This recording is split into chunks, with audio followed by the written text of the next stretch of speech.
Delhi BJP के headquarter से, उनके कार्यालय से, जहां पर अभी कई सारे नेता आ रहे हैं, जेपी नड्डा जी से मिल रहे हैं। उनके साथ जो जितने भी सबको क्या आदेश दिए गए हैं, क्या निर्देश दिए गए हैं और क्या सब एक ही राग अलाप रहे हैं, एक ही लाइन कह रहे हैं, उससे आगे कुछ नहीं कह रहे। विक्रांत, मीनाक्षी लेखी जी तो आपसे काफी लंबी चर्चा करके गई हैं, पर बाकी मंत्री कोई भी इतनी बात नहीं कर रहा है।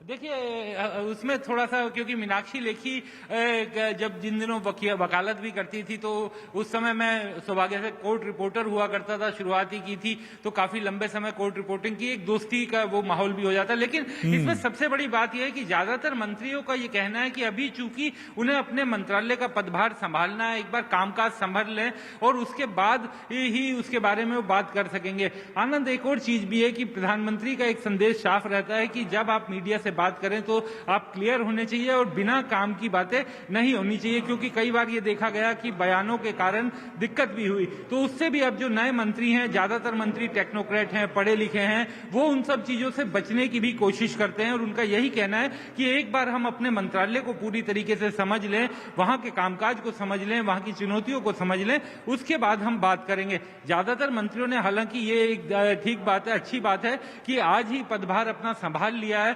सुबह 9 बजे से लेकर के पदभार संभालना शुरू हो गया था, तो मंत्रियों ने उसी तरीके से अब कामकाज भी करना शुरू कर दिया है, क्योंकि इस बार के मंत्रिमंडल विस्तार का सबसे बड़ा संदेश यही है कि काम कीजिए तो आपको प्रमोशन भी मिलेगी, आपको तरक्की भी मिलेगी, आपको आपके पदभार को भी बढ़ाया जाएगा, और अगर काम में कहीं कोई कमी आई, समीक्षा होगी बाकायदा उसकी, और उसमें कहीं कोई कमी आई तो आपको मंत्रिमंडल से बाहर का रास्ता भी दिखाया जाएगा।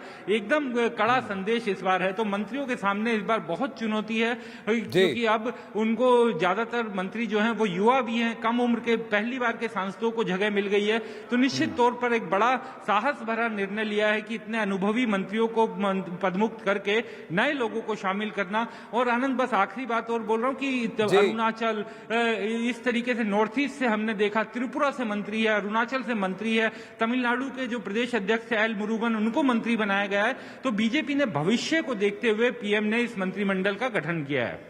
जी, अब भगवत गीता के 2वें अध्याय में भी कहा गया है, कर्मण्येवाधिकारस्ते मां फलेषु कदाचन, कर्म किए जा, कर्म करना तुम्हारा काम है, फल की इच्छा मत करो, क्योंकि फल का कंट्रोल आपके पास नहीं है। पर अगर आप कर्म नहीं करेंगे तो फिर आप योग में नहीं लीन होंगे और फिर कहीं ना कहीं आपका कनेक्शन जो है वो टूट जाएगा। वो कहीं ना कहीं मोदी जी के इस मंत्रिमंडल में भी दिख रहा है। यतेंद्र, जितने लोग आगे बढ़े हैं, जिनको प्रमोशन मिला है, जितने लोग चुनकर आए हैं, कहीं ना कहीं इनके बारे में कोई नहीं जानता था, पर आज देखिए कैबिनेट का पदभार दिया गया है, इंपॉर्टेंट मंत्रालय इनके हाथ में दिए गए हैं, जिन्होंने सालों संगठन में काम किया, मेहनत की, ग्राउंड पर अपना काम दिखाया, उनको भी आकर कहा गया, आओ अब सरकार में जूझो, लगो, यहां पर अपना कर्तव्य दिखाओ। और यही लोग हैं जो कि सुबह सुबह पहुंच गए हैं अपने अपने मंत्रिमंडल कार्यभार संभालने के लिए। यतेंद्र,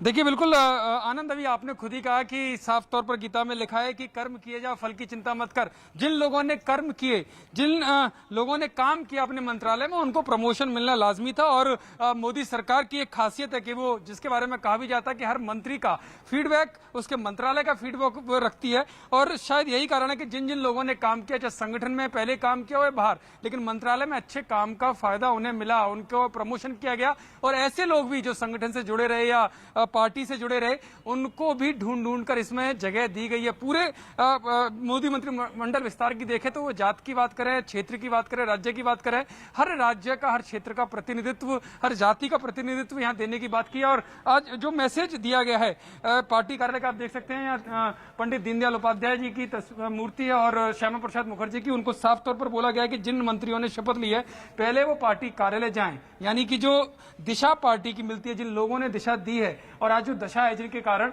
वो श्यामा प्रसाद मुखर्जी और पंडित दीनदयाल उपाध्याय यहां पर माल्यार्पण करें और उसके बाद वो अपना काम करें। ये मोदी सरकार की तरफ से सीधा निर्देश, और शायद यही कारण है कि तमाम मंत्री यहां पर आ रहे हैं और एक मैसेज यही देने की कोशिश की जा रही है कि अलग अलग पृष्ठभूमि में से हो सकते हैं। कुछ मंत्री ऐसे भी हैं जो अलग अलग विचारधारा से आए हैं, अलग अलग पार्टियों से आए हैं, लेकिन जब वो यहां पर आए हैं, उनको मंत्री बनाया गया है, तो साफ निर्देश है कि इसी लाइन पर उनको चलना है और इसी लाइन पर जो सबका साथ सबका विकास जिस मंत्र को मोदी सरकार लेकर चल रही है उसको आगे बढ़ाना, यानी कि उसी मंत्र को आगे ले जाना। और शायद यही कारण है कि पहले दिन यतेंद्र, उनको सबका साथ, सबका विकास, सबका विश्वास तो एक फिलॉसफी है, लेकिन जो गोल है, जो लक्ष्य है, वो आत्मनिर्भर भारत का है, एक सबल, सशक्त, सुदृढ़, समृद्ध भारत का है, एक स्वाभिमानी भारत का है। और इसके लिए सरकार को काम करने की जरूरत है। और ये सरकार जो बनी है वो एक संगठन की वजह से बनी है। आपको इस संगठन के साथ मिलकर चलना है। जितना आप काम करेंगे संगठन के लिए, सरकार के लिए, उतना आप समाज के लिए काम कर रहे हैं